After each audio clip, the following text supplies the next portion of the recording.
Claude fenestram. Jam clausi fenestram. Quis clausi fenestram?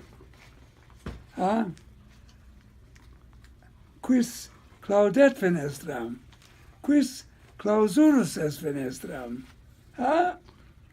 Attende, tic. Quis claudat fenestram? Quis clausedet fenestram? Scio aquo fenestram claudatum iri. No. Yeah, okay. Aquo fenestra claudatur. Non est futur. Quis clausurus sit fenestram? Scio brevi fenestram clausum iri. Soon it'll be closed. I know. Since he teaches natio a quo, tunc sententia relativa, for question directa, et non sunt tempora futuri temporis in conjunctivo. Es vera difficultas maxima. I do not know when. I always tell the student, I do not know when the window will be closed. I can say that in Latin. I do not know who will close the window. Or if I can say, Nescio quando claudatur fenestra, when it is accustomed to be closed. But when it will be closed, I can't say it. Sunt incommoditates, incommoda et impedimenta, linguae latinae. Codiutius incumbo in Latinitate studium. Melius et Alcius et Magis intelligo, perspicio et comprehendo significationem istius dicti, lingua Latina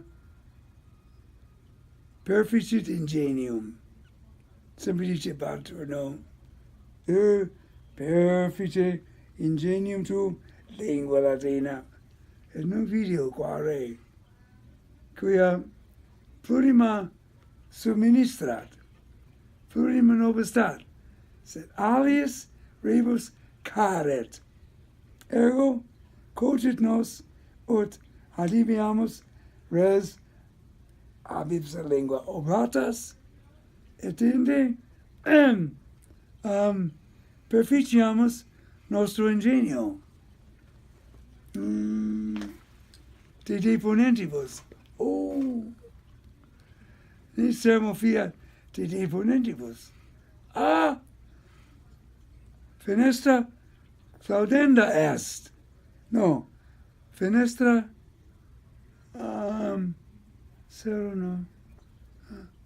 fenestra tutanda est. Tutor, to protect. Licia dicere, licia dicil. Fenestra tutanda est. Vera. Non è vera. Et semper hoc dico, est unica forma, vel pars verborum deponentium, quae ad hoc retinet vim passivam. Est participium necessitatis.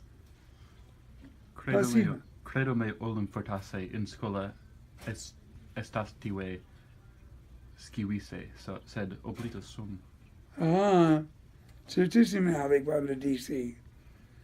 Est unica pars passiva, contra definitionem verbi deponentis. Ex altra parte sunt partes verborum deponentium quae praeseferunt formam activam contra definitionem. Tutor, tutans, habet vim activam, sed ipsam formam activam. Well, tutaturus. Illa participia non sunt eponentia, sunt communia.